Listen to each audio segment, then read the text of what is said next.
Salutations.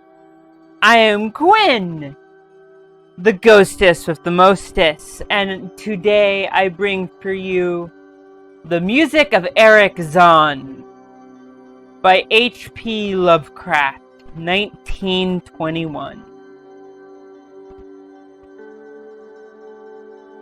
I have examined the maps of the city with the greatest care, yet have never again found the Rue d'Assuel. These maps have not been modern maps alone, for I know that the names change. I have, on the contrary, delved deeply into all the antiquities of the place, and have personally explored every region of whatever name which could possibly answer to the street I knew as the Rue d'Assuel.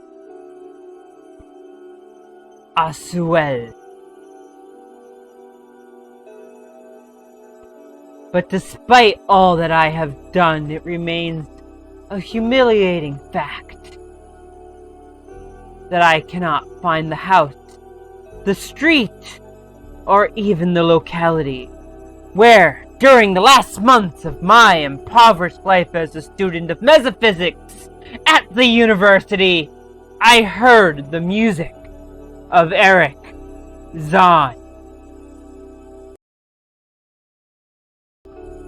That my memory is broken, I do wonder. For my health, physical and mental, was gravely disturbed throughout the period of my residence in Rue d'Assuel, and I recall that I took none of my few acquaintances there,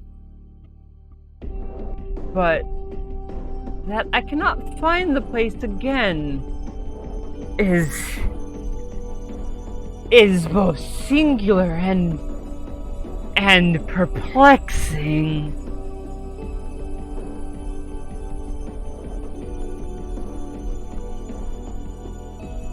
For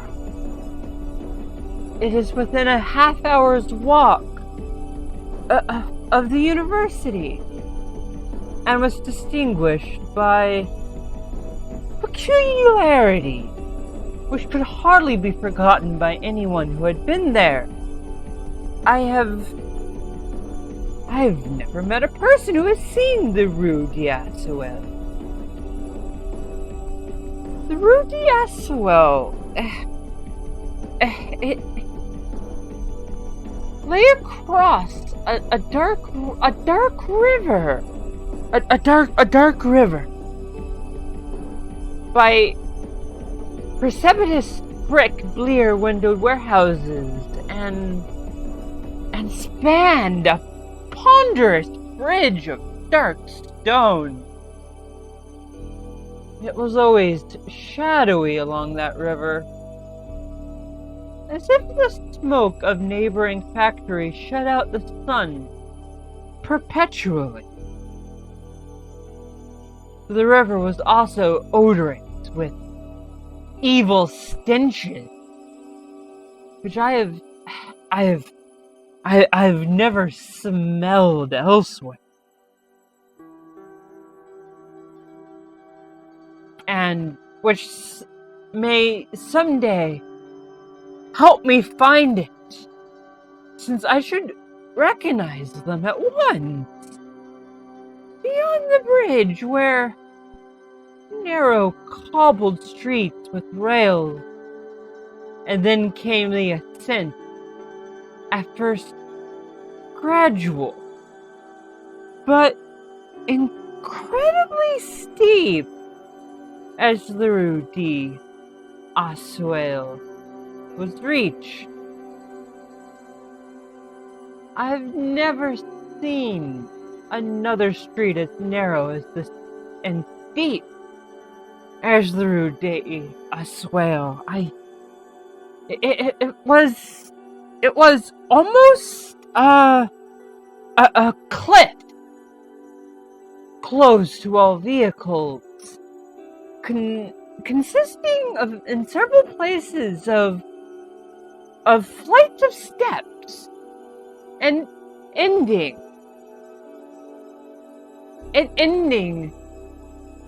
at the top in a lofty ivied wall. Its paving was irregular. Sometimes stone slabs. Sometimes cobblestone. And sometimes bare earth with struggling greenish-gray vegetation, where houses were tall, peak-roofed, incredibly old, and crazily leaning backward, forward, and sidewise. Occasionally an opposite pair, both leaning forward, almost met across the street like an arch. And certainly they kept most of the light from the ground below. There were a few overhead bridges from house to house across the street. The inhabitants of the street impressed me peculiarity. At first I thought it was because they were all silent and reticent, but I later decided it was because they were all very old. I do not know how I came to live on such a street.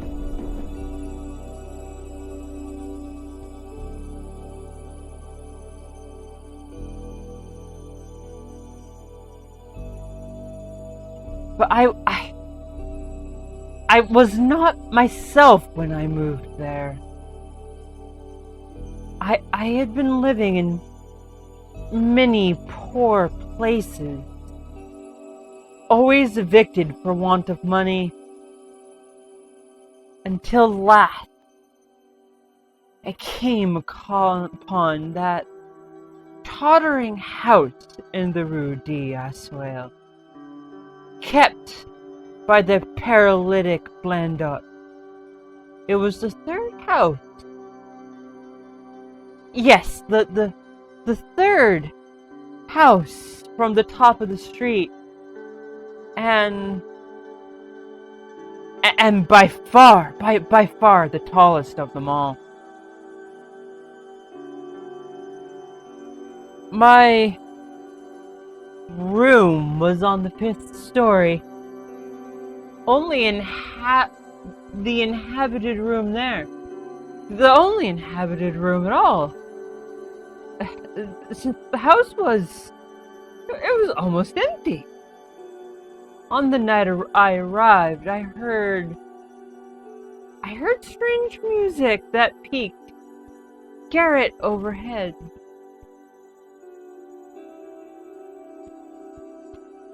And the next day asked old Blandit about it.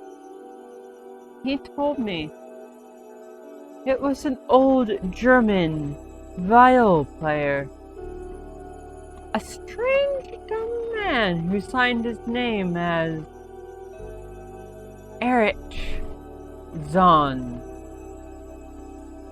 and who played evenings in a cheap theater orchestra, adding that Zann's desire to play in the night after his return from the theater was the reason he had chosen this lofty and isolated garret room, whose single gable window was the only point on the street from which one could look over the terminating wall at the declivity and panorama beyond.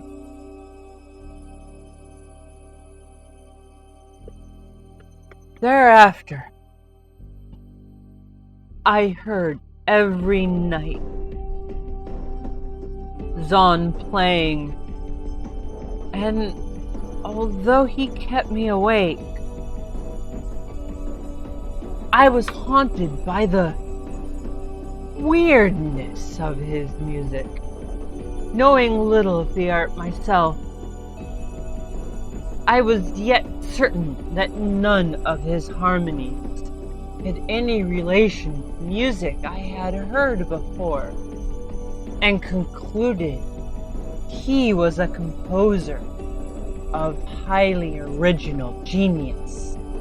The longer I listened, the more I was fascinated, until after a week I resolved to make the old man's acquaintance.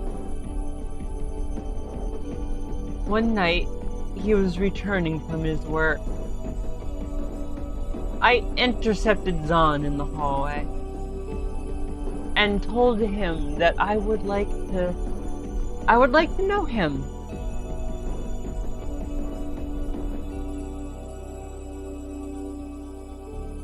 And be with him when he played. He was a small, lean, bent person with shabby clothes, piercing blue eyes, and grotesque, satyr-like face, and nearly bald head. And my first word seemed both angered and frightened. My oblivious friendliness, however, finally melted him, and he grudgingly motioned to me to follow him up the dark, creaking, and rickety attic stairs. His room, one of only two in the steeply pitched garret, was on the west side, toward the high wall that formed the upper end of the street. Its size was very great, and seemed the greater because of his extraordinary barrenness and neglect. Of furniture there was only a narrow iron bedstead, a dingy washstand, a small table, and a large bookcase, an iron music rack, and 3 old-fashioned chairs. Sheets of music were piled in disorder about the floor. The walls of bare boards had probably never known plaster, whilst the abundance of dust and cobwebs made the place seem more deserted than inhabited.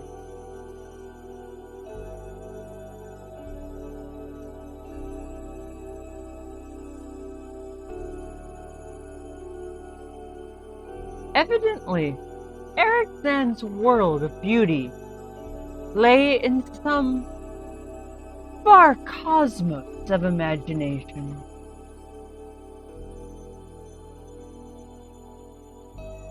Motioning me to sit down, the dumb man closed the door, turned the large wooden bolt, and lighted a candle to augment the one he had brought with them. Oh, and for those listeners that don't know, dumb used to just mean mute or silent.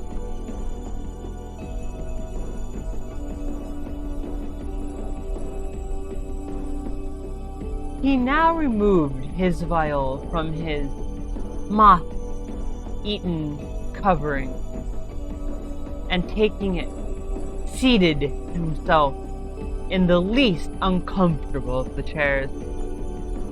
He did not employ the music rack, but offering no choice and playing from memory, enchanted me for over an hour with strains I had never heard before. Strains which must have been of his own devising. To describe their exact nature is impossible for one unversed in music. They were a kind of fugue with recurrent passages of the most captivating quality, but to me were notable for the absence of any of the weird notes I had overheard from my room below on other occasions.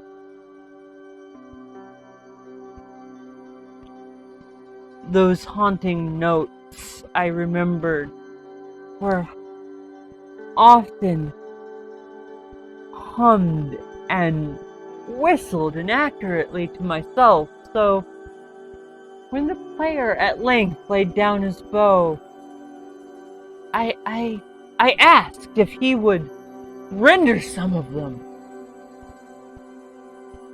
As I began my request, the wrinkled satyr-like face lost the bored placidity it had possessed during the playing, and seemed to show the same curious mixture of anger and fright I had noticed when I first accosted the old man. For a moment, I was inclined to use persuasion, regarding rather lightly the whims of senility, and even tried to awaken my host's weirder mood by whistling a few of the strains to which I had listened the night before. But I did not pursue this course for more than a moment, for when the dumb musician recognized the whistled air, his face grew suddenly distorted with an expression wholly beyond analysis, and his long, cold, bony right hand reached out to stop my mouth and silence the crude imitation. As he did, he further demonstrated his eccentricity by casting a startled glance toward the lone curtain window, as if fearful some intruder. A glance doubly absurd, since the garret stood high and inaccessible above all the adjacent roofs. The window being the only point on the stepped street, as the concierge had told me, from which one could see over the wall at the summit.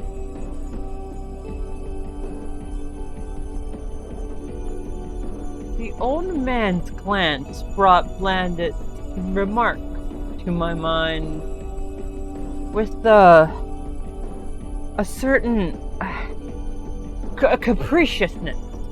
I felt a wish to look out over the wide, dizzying panorama of moonlit roofs and city lights beyond the hilltop, which of all the dwellers of the Rue d'Aswell, only this crab musician could see. I moved toward the window and would have drawn aside the nondescript curtains,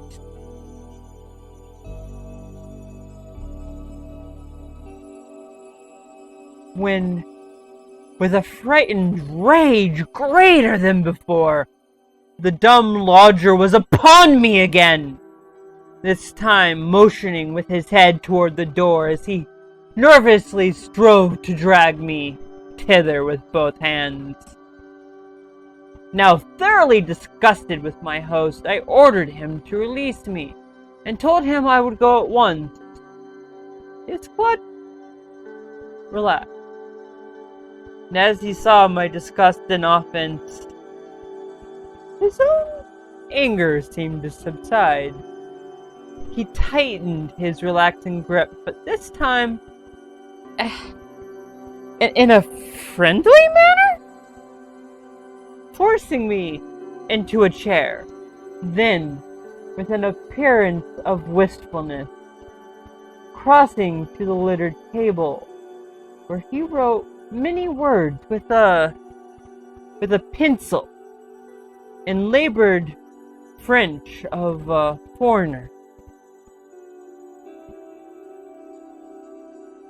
The note, which he had finally handed me, was an appeal for tolerance and forgiveness.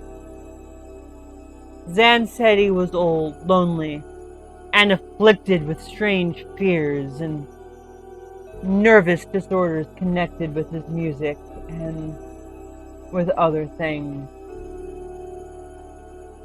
He had enjoyed my listening to his music, and wished I would come again and not mind his eccentricities, but he cannot play to another his weird harmonies, and he could not bear hearing them from another, nor could he bear having anything in his room touched by another.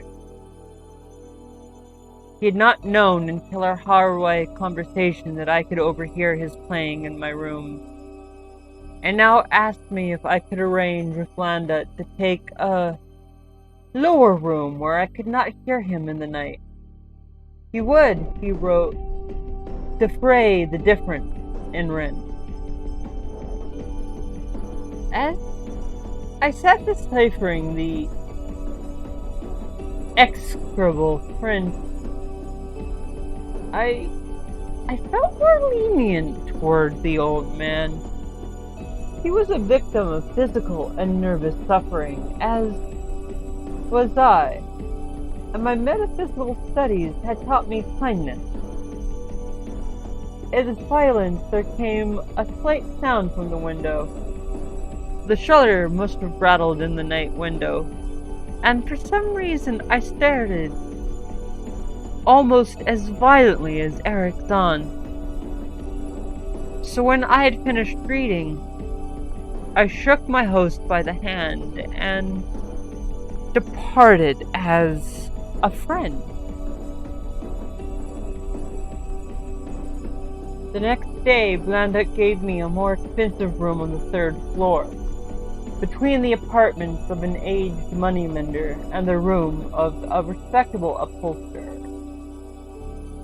There was no room on the 4th floor.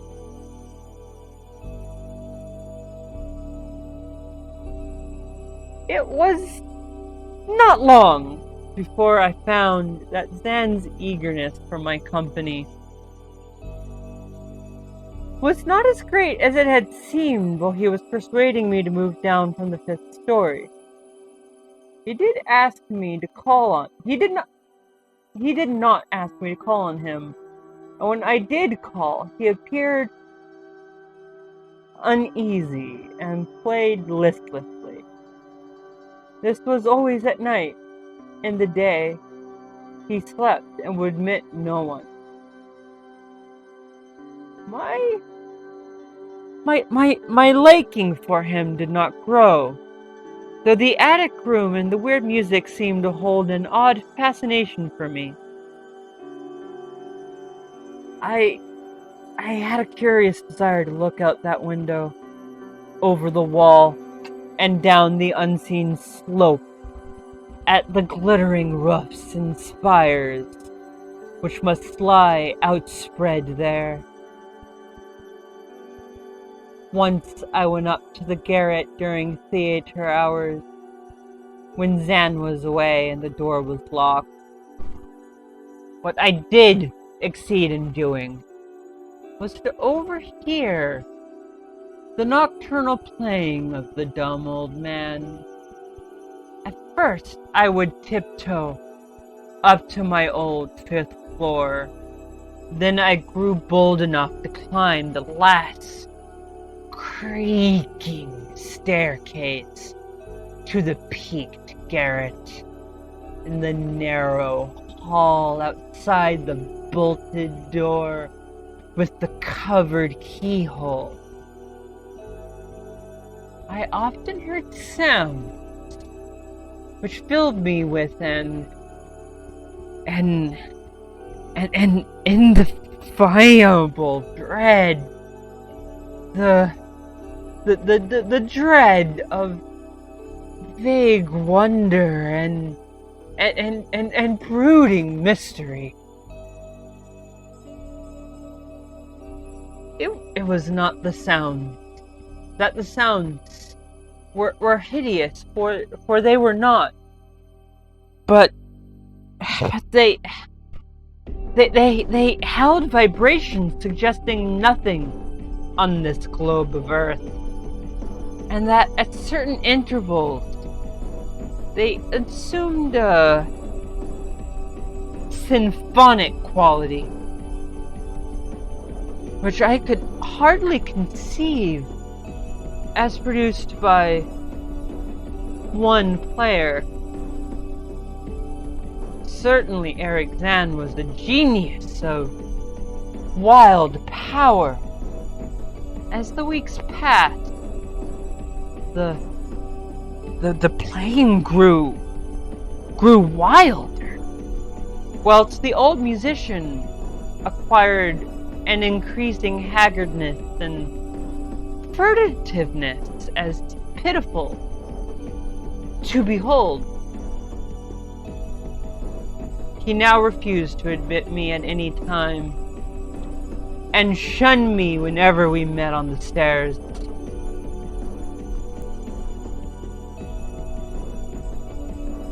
Then,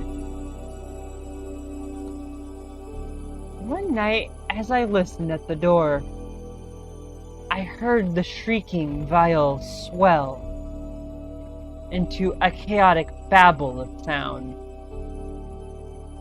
A pandemonium which would have led me to doubt my own shaking sanity had there not come from behind that barred portal a piteous proof that the horror was real. The awful, inarticulate cry which only a mute can utter, and which rises only in moments of the most terrible fear or anguish. I knocked repeatedly at the door, but received no response. After I waited in the black hallway, shivering with cold and fear, till I heard the poor musician's feeble effort to rise from the floor by aid of a chair. But believing him just conscious after a fainting fit, I renewed my rapping, at the same time calling out my name reassuringly. I heard Zann stumble to the window and close both the shutter and sash, then stumbled to the door, which he falteringly unfastened to admit me. This time, his delight at having me present was real, for his distorted face gleamed with relief, while he clutched at my coat as a child clutches at its mother's skirts.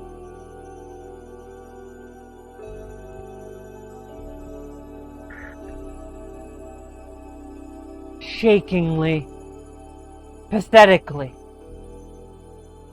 The old man forced me into a chair, whilst he sank into another, beside which his viol and bow lay carelessly on the floor. He sat for some time, inactive, nodding oddly, but having a paradoxical suggestion of intense and frightened listening. Subsequently, he seemed to be satisfied, and crossing to a chair by the table, wrote a brief note, handed it to me, and returned to the table. He began to write rapidly and incessantly. The note implored me, in the name of mercy, and for the sake of my own curiosity, to wait where I was until he prepared a full account in German of all the marvels and terrors which beset him. I waited, and the dumb man's pencil flew.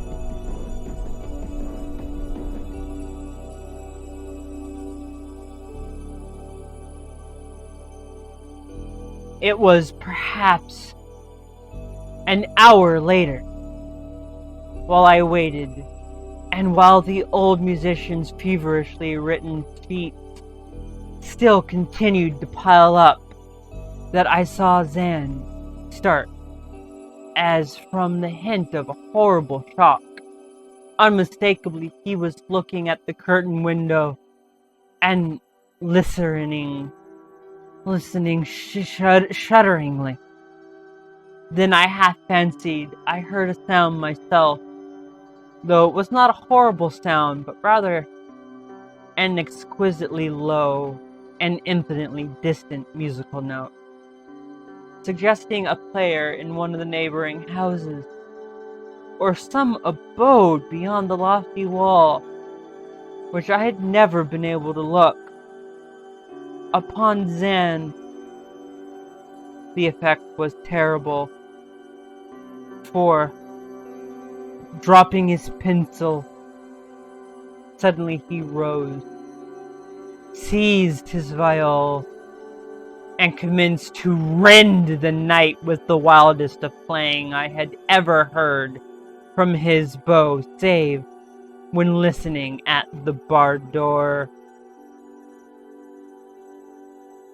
It would be useless to describe the playing of Erich Zann and the dreadful night. It was more horrible than anything I had heard, ever overheard. Because I could now see the expression of his face, and could realize that this time the motive for his playing was stark fear. He was trying to make a noise, to ward something off, or drown something out. I could not imagine. Awesome though I felt it must be, the playing grew fantastic, delirious, and hysterical, yet kept to the last qualities of supreme genius, which I knew the strange old man possessed. I recognized the air. It was a wild Hungarian dance, popular in the theaters, and I reflected for a moment that this was the first time I had ever heard Zann play the work of another composer. Louder and louder, wilder and wilder. Mounted the shrieking and whining of that desperate viol. The player was dripping with an uncanny perspiration and twisted like a monkey, always drowning frantically at the uncurtained window in his frenzied strains. I could not see the shadowy satyrs and bacchanals. I could almost see the shadowy satyrs and bacchanals dancing and whirling insanely through the seething abysses of clouds and smoke and lightning.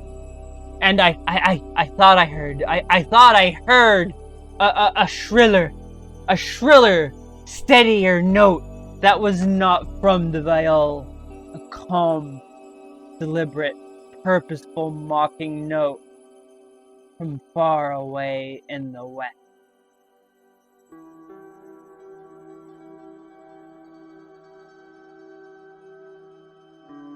At this juncture of the stutter began to rattle in a howling night wind which had sprung up outside as if in answer to the mad playing within. Zann's screaming viol now outdid itself, emitting sounds I'd never thought a viol could emit.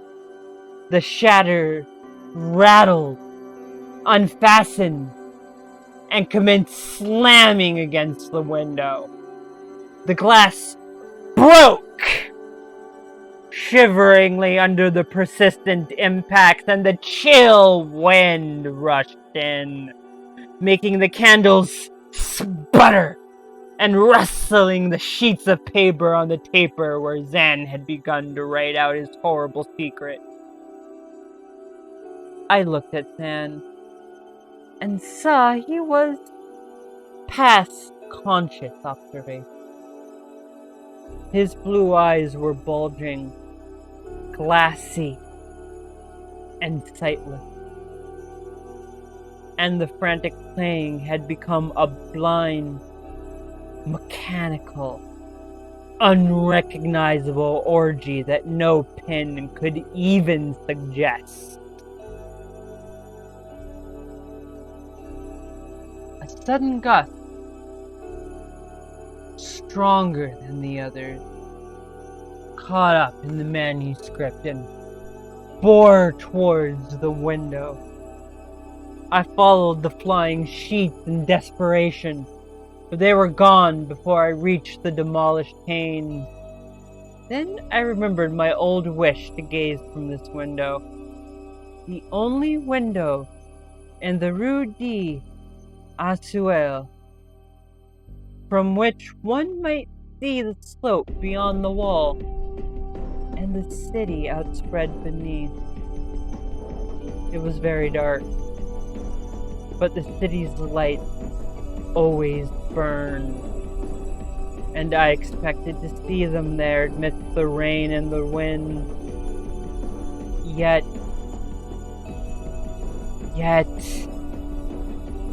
when I looked out from the highest of all gable windows, looked while the candles sputtered and the insane viol howled with the night wind, I saw no city spread below, and no friendly light screamed from remembered streets. Only the blackness of space, illimitable, unimagined space, alive with motion and music, having no semblance of anything on earth. And as I stood there looking in terror, the wind blew out both candles in that ancient peaked garret, leaving me in savage, impenetrable darkness, with chaos and pandemonium before me, and the demon of madness, that night baying viol behind me. I staggered back into the dark without the means of striking a light, crashing against the table, overturning a chair, and finally groping my way to the place where the blackness screamed with shocking music. To save myself and Erich Zann, I could at least try. Whatever the powers that opposed to me. Once I thought some chill thing brushed me and I screamed. But my scream could not be heard above the hideous viol. Suddenly, out of the blackness, the madly sawing bow struck me, and I knew I was close to the player. I felt the head, touched the back of Zann's chair, found and shook his shoulder in an effort to bring him to his senses. He did not respond, and still the viol shrieked on without slackening.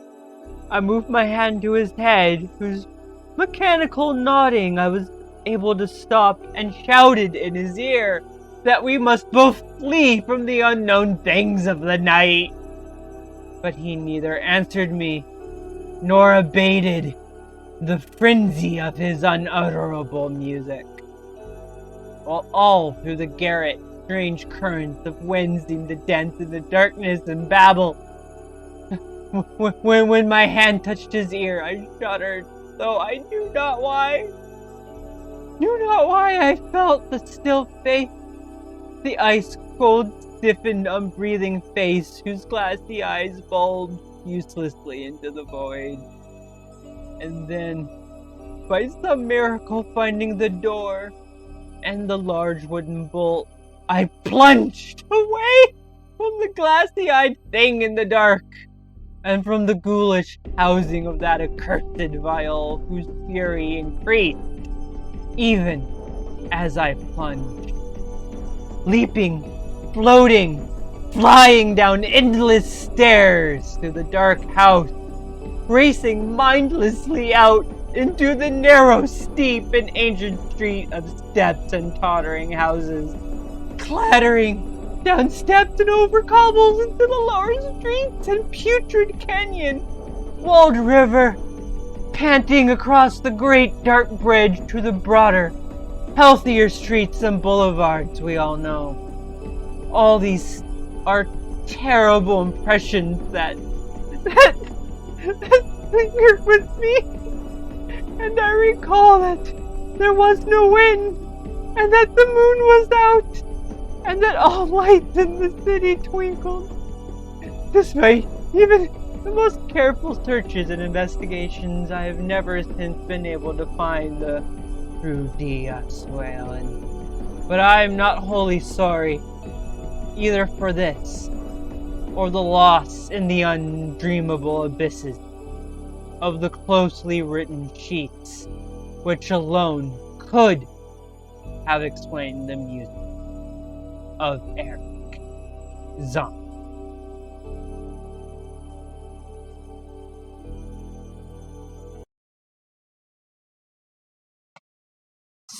So, I think I really liked that one. That one was suggested to me by someone on Twitter who is an amazing artist who goes by Liar Art on Twitter. You should follow them. They do great art, and they suggested that I read this one. And boy, was that a ride. That was a ride, folks. That was a ride. So, I just love the idea of, magical music of the dark